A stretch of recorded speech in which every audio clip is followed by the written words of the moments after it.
Gulluni, just want to get your thoughts at today's arraignment. You announced the arrest yesterday, but to see Gary Schara in court before a judge today. Tremendously satisfying to see someone beginning at least the process of justice for Lisa's killing. And my thoughts are first and foremost, and always will be, with the Ziegert family.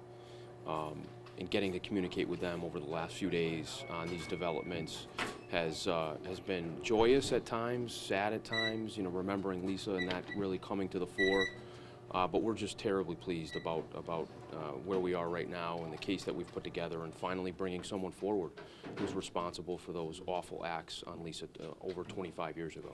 Can you comment on whether or not Lisa knew Mr. Schara had any kind of association with him at the time of the murder? At this point, we do not believe there was a pre-existing relationship. So this was totally a random thing, apparently, on his part? I think that's fair to say at this point.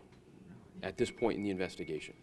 What will you seek as far as, you know, justice, life in prison? I mean, what will you try and get? We will absolutely seek the maximum punishment under law, which in the Commonwealth of Massachusetts for a murder offense is life without parole. Do you have any idea why he didn't try and run away? I mean, he stayed fairly local. He stayed in this area, right? I have no idea. No idea. Did he ever move away, or was he always in this area? I believe there were times in the last 25 years where he was in other parts of the country, but for at least the preceding years to today, he's been in the region in West Springfield. Are you convinced, can you say categorically, if he carried out this abduction and murder alone, or were there any accomplices? Because initially I think there was possibility, I thought, maybe of another person involved too. You know, that goes back to this long history, Ray, with this case, and rumors and speculation and things that sort of mushroomed into what was considered fact in a lot of people's minds. But right now at this stage, and nothing is categorical, but we believe that he acted alone. Anything more you can tell us about Mr. Schara? We knew he graduated from Long Meadow High School, was living in West Springfield at the time of his arrest. Between 1992 and 2017, anything more you can tell us about his whereabouts, what he did, job, family associations? Nothing I can share at this point, and nothing, quite frankly, that I think is significant about his background that at least we know at this stage. You know, we're just focused now on preparing ourselves for an indictment, preparing ourselves for the next stages of the prosecution, and making sure that we put forward a quality prosecution and that justice is definitive for Lisa and the Ziegert family. You had said yesterday that he was at least a person of interest since, I think you said 1993. What led him to be named an initial person of interest? I can't speak to that, and I really won't speak to that right now without knowing the complete facts.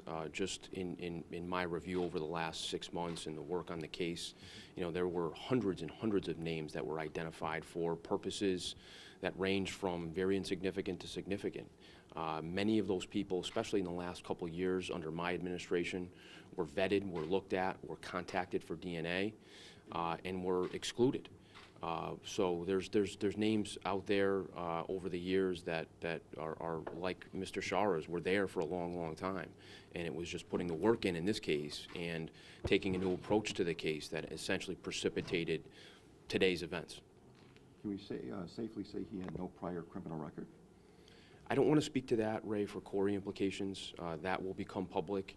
But yeah, his involvement with law enforcement was really very limited.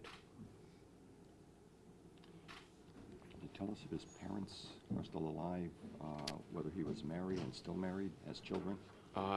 Divorced. I believe his mother is still alive.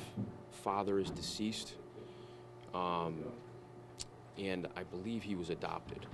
Mr. Schara was adopted by his parents. He didn't have any parents, he didn't have any children of his own when he was married? He, in fact, does have a child, and I misstated that yesterday, if you remember, Matt, you were there. I said he didn't have a child. He does have an adult child. The child live around here? Not to my knowledge. You know the child's name, or can you I do not, and I wouldn't, yeah. Okay. Can you tell us where he I don't want to speak to that now. I just think that would be difficult for his coworkers and would put undue pressure on them. So I'm not going to speak to that now, but that'll become available, George. Did he in the work there a future. long time? I believe he was at his most recent employer for a period of time, yes. And that was working locally? In the region, yeah. All right, folks?